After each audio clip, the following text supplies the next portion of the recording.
ఏళ్లుగా కష్టపడి group 1లో rank సాధించిన వారిపై ఆరోపణలు సరికాదన్నారు గ్రూప్ 1 ర్యాంకర్ల తల్లిదండ్రులు. పస్తులు ఉండి అప్పులు చేసి తమ పిల్లల్ని చదివిస్తే కొందరు ఒక్కో ఉద్యోగాన్ని 3 కోట్లు పెట్టి కొన్నారని చేస్తున్న ఆరోపణలు సరికావని మండిపడ్డారు. 3 కోట్లకు ఎన్ని సున్నాలుంటాయో కూడా తెలియదన్నారు. రాజకీయాల కోసం విద్యార్థుల జీవితాలతో ఆడుకోవద్దన్నారు. ఆరోపణలు చేసిన వారు నిరూపించాలని సవాల్ చేశారు పేరెంట్స్.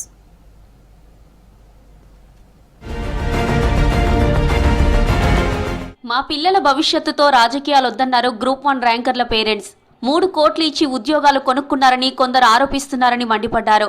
3 కోట్లలో ఎన్ని సున్నాలుంటాయో కూడా తమకు తెలియదన్నారు. హైదరాబాద్ సోమాజిగూడ ప్రెస్ క్లబ్ లో దాదాపు 200 మంది గ్రూప్ 1 ర్యాంకర్ల పేరెంట్స్ వచ్చి మాట్లాడారు.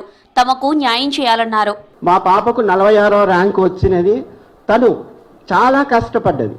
ఈ పోటీ పరీక్ష సంస్థలు ఏవైతే ఉన్నాయో సెలెక్ట్ అయిన వాళ్ళందరికీ పిలిచి సన్మానాలు చేసి పొగిడిన వాళ్ళే ఈరోజు అమ్ముడుపోయినారు, అమ్ముకున్నారు, కొన్నారు అనే ప్రచారంలో వాళ్ళు కూడా వచ్చేసారు. కాబట్టి ఇది ఎంతవరకు సమంజసం? 563 మంది ఎక్కడి నుండి తెచ్చి ఇచ్చారండి 3 కోట్లు. ఇప్పుడు అందరు అన్న వాళ్ళంతా ఇప్పుడు ఇవన్నీ నిరూపించాలండి. మాకు చాలా బాధగా ఉంది. మీకు అందరికీ నిరూపించాలి. మా విన్నతి ఒక్కటే, మాకు న్యాయం జరగాలి. గ్రూప్ 1 పోస్టులు కొన్నామనే ఆరోపణలు సరికావన్నారు ర్యాంకర్ల తల్లిదండ్రులు. అప్పులు చేసి ఆస్తులు తాకట్టు పెట్టి పిల్లలను చదివించామని కన్నీళ్లు పెట్టుకున్నారు. ప్రభుత్వానికి 10 రూపాయలు ఇచ్చినా తమ పిల్లలకు జాబ్ వద్దన్నారు. ఆరోపణలు చేసిన వారు నిరూపించాలని సవాల్ చేశారు.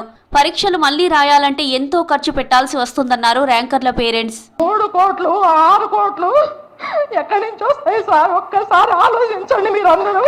10 రూపాయల బిళ్ళ ఈ ప్రభుత్వంలో పెట్టి ఉంటే నా పిల్లోడికి జాబ్ వద్దు సార్. మెయిన్స్ రాసినా కూడా అప్పుడు రిజల్ట్ వచ్చినప్పుడు, ర్యాంక్ వచ్చినప్పుడు ఎవ్వరు ఏం మాట్లాడని వాళ్ళు తీరా ఇప్పుడు మెడికల్ అవి అన్నీ అయిపోయి తీరా జాబ్ లో జాయిన్ అయ్యే ముందు ఇలా అయింది అలా అయింది అని రాజకీయ నాయకుల స్వార్థపరంగా ఇలాంటి ఇష్యూస్ తేవడము పిల్లల జీవితాలను అన్యాయం చేసినట్టయితే ఒక పిల్లల భవిష్యత్తు ఆలోచించండి. తినే అన్నాన్ని నోట్లోకి వేయ ముందు కింద పడేసినట్టు అయిపోతుంది వాళ్ళకు. పస్తులుండి అప్పులు చేసి పిల్లల్ని చదివించామన్నారు గ్రూప్ 1 ర్యాంకర్ల పేరెంట్స్. కష్టపడి తమ పిల్లలు ఉద్యోగాలు సంపాదించారని చెప్పారు. 3 కోట్లు ఉంటే సంతోషంగా ఏదైనా వ్యాపారం చేసుకునే వాళ్ళమన్నారు.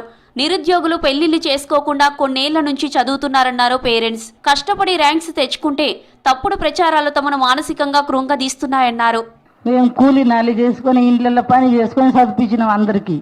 మా పిల్లలకి కూడా పనికి పంపించి ఈ అమ్మాయికి చదివించాం. ఎందుకంటే మా అమ్మాయి ఒక్కరు నిలబడితే అందరికీ భవిష్యత్తు ఉంటుందా అని. కానీ 3 కోట్లు ఇచ్చినారంటే మాకు ఒక పాల ప్యాకెట్ ఇచ్చేదానికే పైసలు లేదు. 3 కోట్లు ఎక్కడి నుంచి తెచ్చిస్తాం సార్ మేము?